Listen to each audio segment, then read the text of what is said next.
박수 먼저 칠까요, 우리?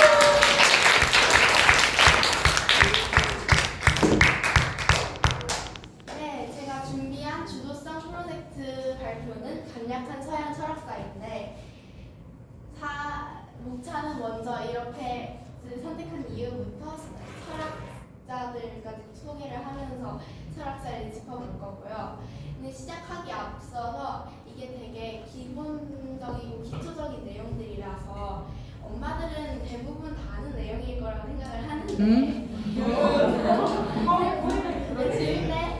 그런데 그래도 제가 철학을 좀 접하다 보니까 제가 좀 궁금했던 부분들이 가끔씩 있었거든요. 그런 것들에 대해서 뭔가 답이 많다 이런 느낌을 받아가지고 친구들에게 소개하고 싶어서 맨 처음에 철학을 주제로 삼았었고요. 필로소피는 필리아와 소피아, 지혜를 사랑한다라는 뜻의 단어이고요. 종류를 크게 5가지를 나눠봤는데 그냥 도움이 되려고 넣어본 거니까 가끔 잠깐 읽어보실까요?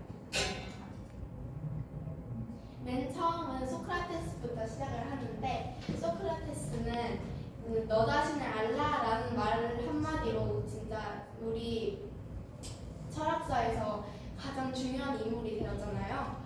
이 사람은 그 양심에 따라서 내가 윤리적으로 행동을 해야지 그게 진정한 철학자다, 사람이다 이렇게 정의를 해가지고 양심을 따라서 행동하는 사람이 지혜로운 사람이다라고 했습니다.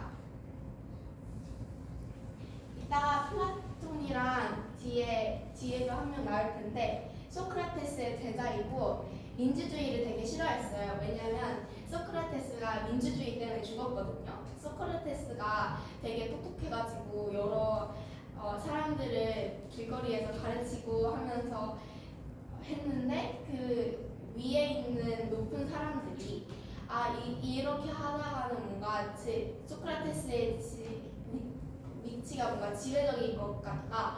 내 자리가 뭔가 흔들린다. 그렇게 생각해가지고 그냥 높이 있는 사람들이 그냥 이 사람을 사형 선고를 내려가지고 자기 스승을 죽였거든요.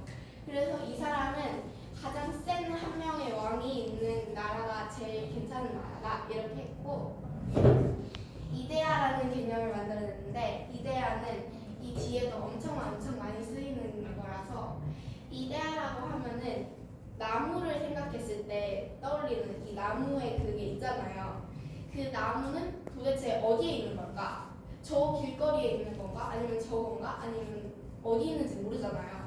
이런 나무들은 이데아라고 특별히 만들어가지고 다 완전히 다른 세계에 있어서 그 세계에 있는 나무를 우리는 떠올리는 거다. 이렇게 했습니다.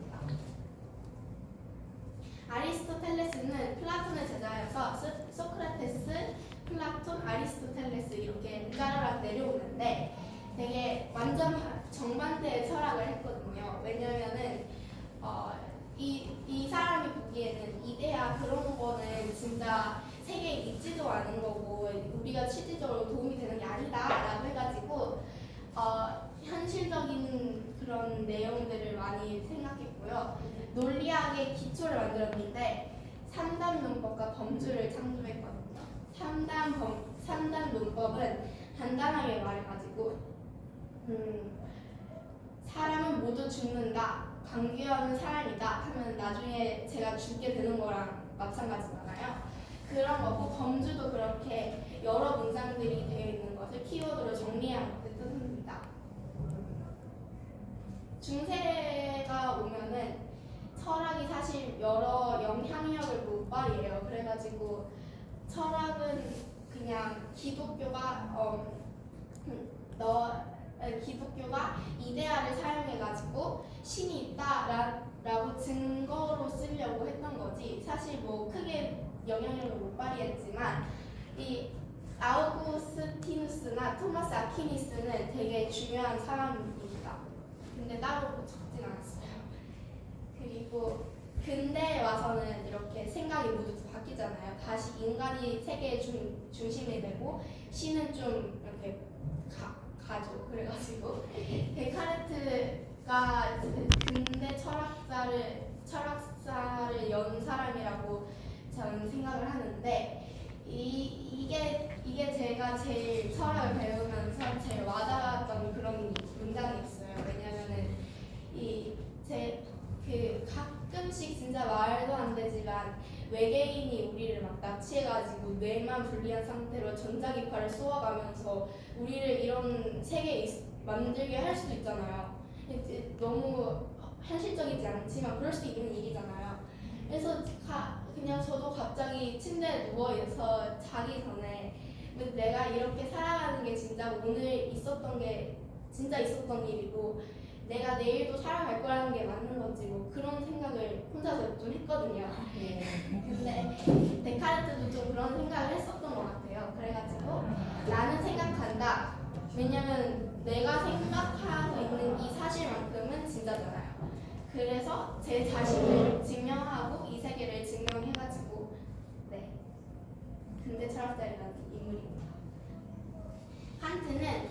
칸트도 되게 중요한 사람인데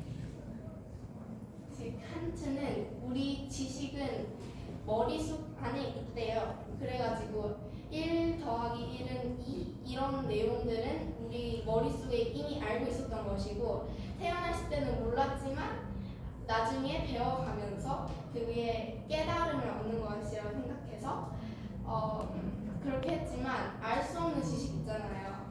신이 진짜 있는 건지 없는 건지 뭐 이런 것들은 알 수는 없지만 지금 알 수 있는 사실로도 우리는 충분히 살아갈 수 있다고 했습니다. 현대에 와서 마르크스를 그냥 넣었는데 맨 처음에 왜냐면 니체랑 마르크스 중에 누굴 넣을까 하다가 그냥 조금 니체는 많이 척할 거라고 생각하고 마르크스를 넣었는데 부족한 것 같아서 니체를 새로 넣었거든요.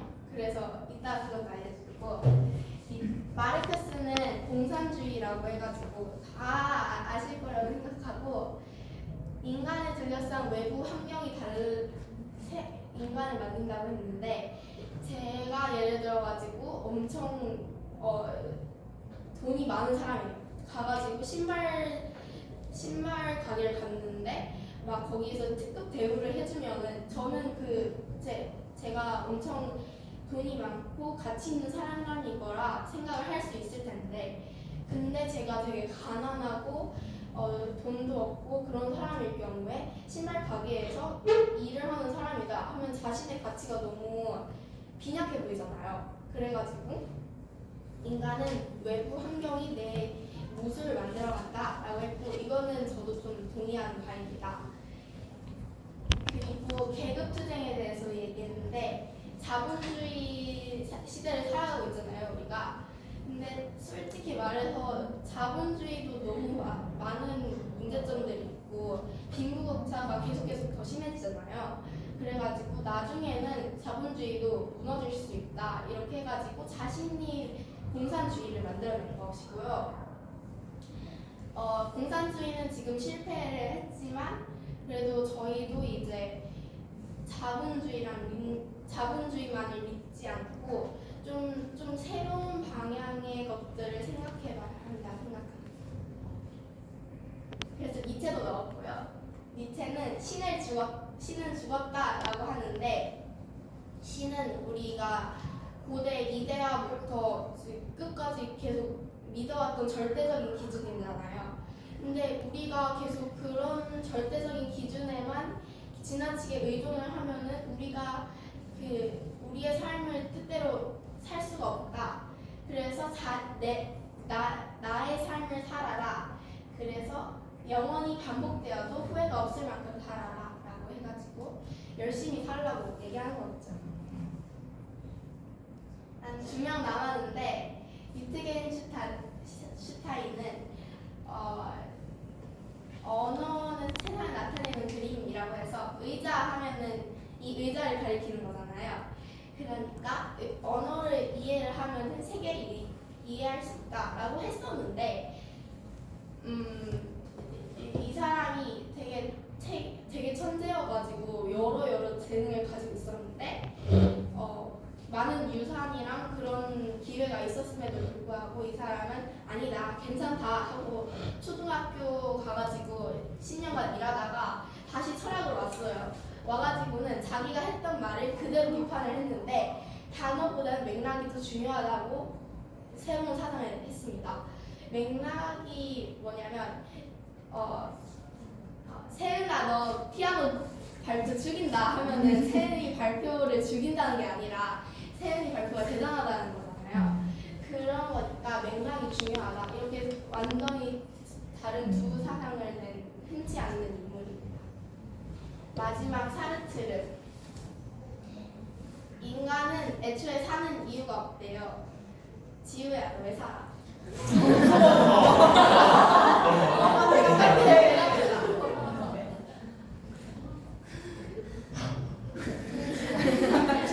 좀 부담이 되니까 다른 사람한테 너 왜 살아? 너 왜 살아?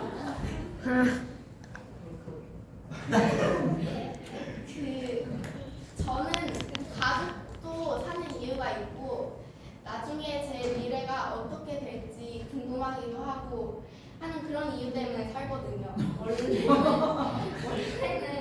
제가 태어났을 때는 뭘 알지 못하잖아요. 그래서 제가 사는 이유를 모르고 있었는데 커가면서 스스로 자율적으로 살아가는 이유를 찾는 게 인간이다. 그래서 이 사람은 자유로운 게 되게 안 좋은 거래요. 왜냐면 이케아 의자는 설명서가 있잖아요. 그래서 그거 보고 조립해서 쓸 수 있는데 인간은 모두가 다른 삶을 살고 있고 그렇기 때문에 자기가 스스로 선택하는 삶이 너무 버겁다라고 해서 자유를 선고받았다라고 했습니다.